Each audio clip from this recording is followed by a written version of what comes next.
નમસ્કાર મિત્રો, આજના નવા વિડીયોમાં આપનું સ્વાગત છે। આજે આપણે વાત કરવાના છીએ વાત્સલ્ય અને હેત।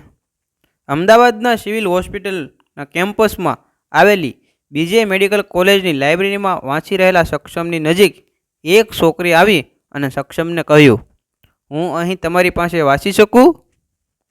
અને થોડા ખસખસાટ અને શરમના મિશ્ર પ્રતિસાદ સાથે સક્ષમે કહ્યું, હા, કેમ નહીં, જરૂરથી બેસો। એ છોકરી વચ્ચે વચ્ચે પોતાને જે સમજણ ના પડે એ ટોપિક સક્ષમને પૂછતી અને સક્ષમ પણ આત્મવિશ્વાસપૂર્વક એના જવાબ આપી પૂરો ટોપિક સમજાવતો।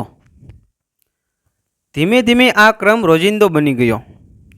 સક્ષમ MBBSના 3જા વર્ષમાં અભ્યાસ કરતો સૌથી તેજસ્વી વિદ્યાર્થી હતો અને પોતાના ક્લાસમાં પૂછાતા બધા જ પ્રશ્નોના જવાબ આપવામાં હંમેશા અવ્વલ જ રહેતો।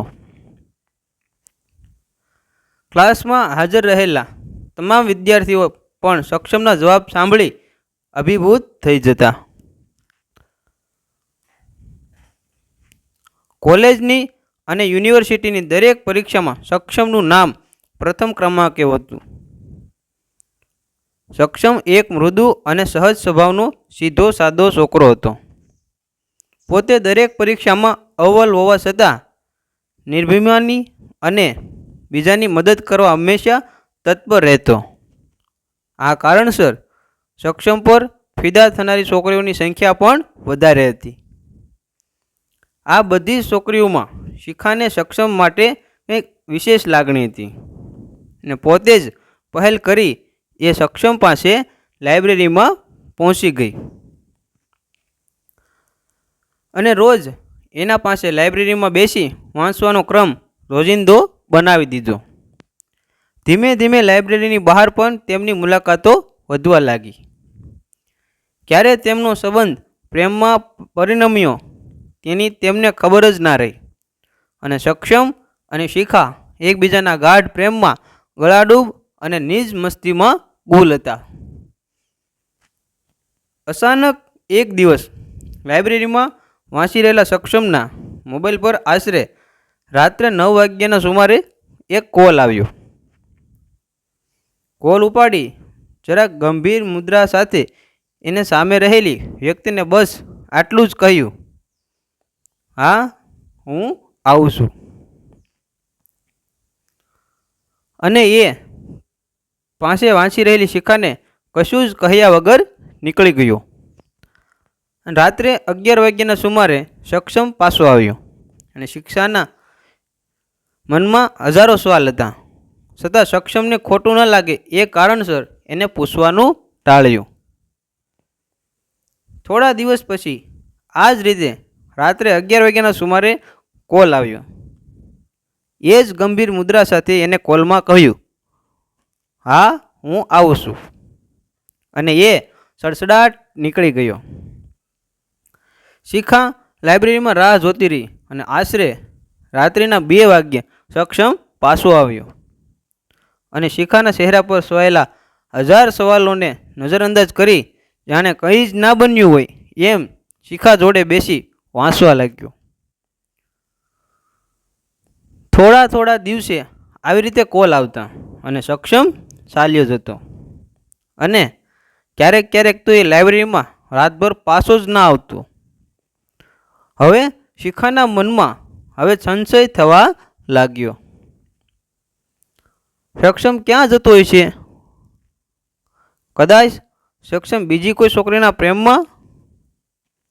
ના, મારો સક્ષમ આવું કદાપી ના કરે। મને સક્ષમ પર પૂરો વિશ્વાસ છે।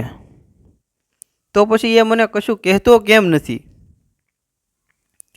આવું વિચારોનું યુદ્ધ શિખાના મનમાં ફરી વળ્યું। થોડા દિવસના અંતરાલ પછી રાત્રે 10 વાગ્યે આવો કોલ આવ્યો અને સક્ષમ નીકળી ગયો। હકીકત જાણવા આ વખતે શિખા પણ સક્ષમની પાછળ સક્ષમને ખબર ના પડે એ રીતે સક્ષમને અનુસરવા લાગી।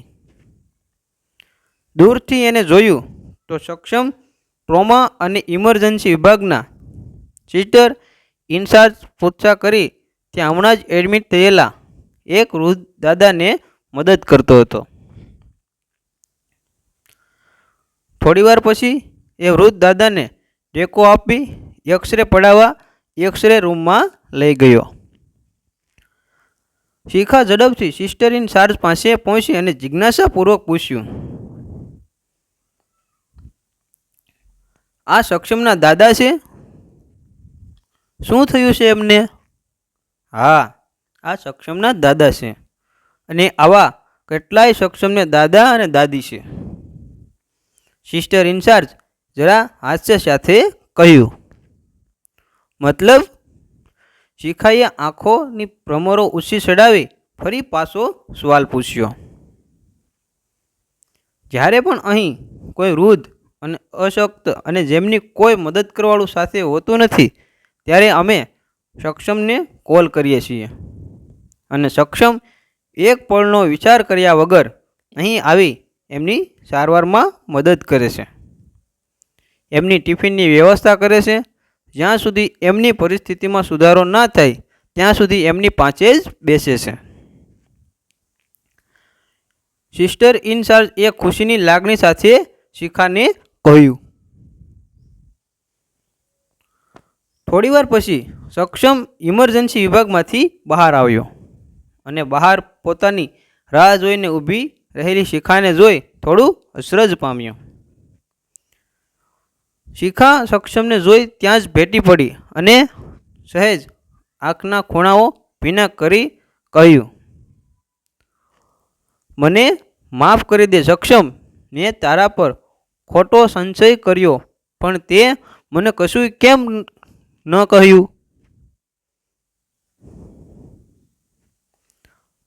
સક્ષમે શિખાનો હાથ પોતાના હાથમાં લઈ તેને સમજાવતો હોય એમ કહ્યું, હું શું કહું શિખા, તું જાણે જ છે ને કે હું બહુ નાનો હતો ત્યારથી જ મારા માતા પિતા ગુજરી ગયા. હું મારા મામા મામીને ત્યાં રહી મામીના મહેણા ટોણા સાંભળી ઉછર્યો છું.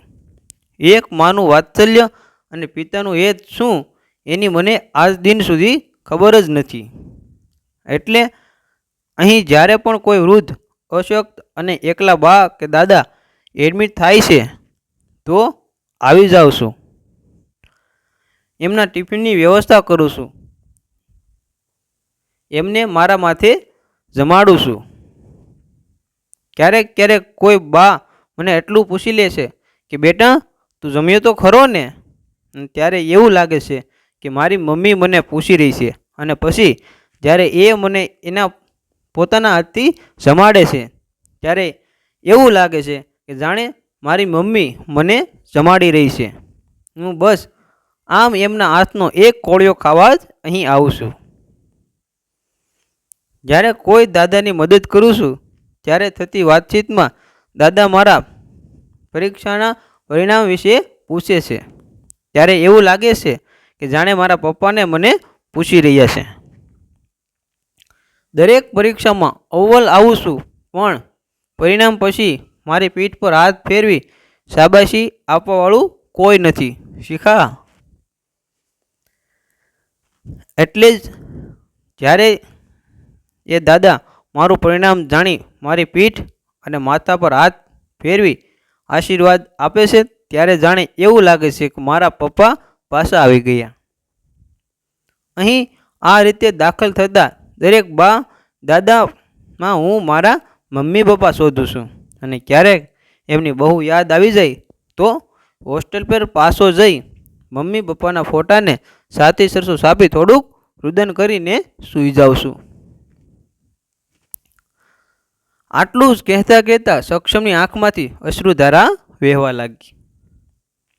શિખા પણ સક્ષમના આંસુ લૂછતા લૂછતા બોલી, સક્ષમ, થોડા સમયમાં હું તારી જીવન સંગીની બનવાની છું અને હવેથી તારા આ દરેક કાર્યમાં પૂરો સાથ અને સહકાર આપીશ.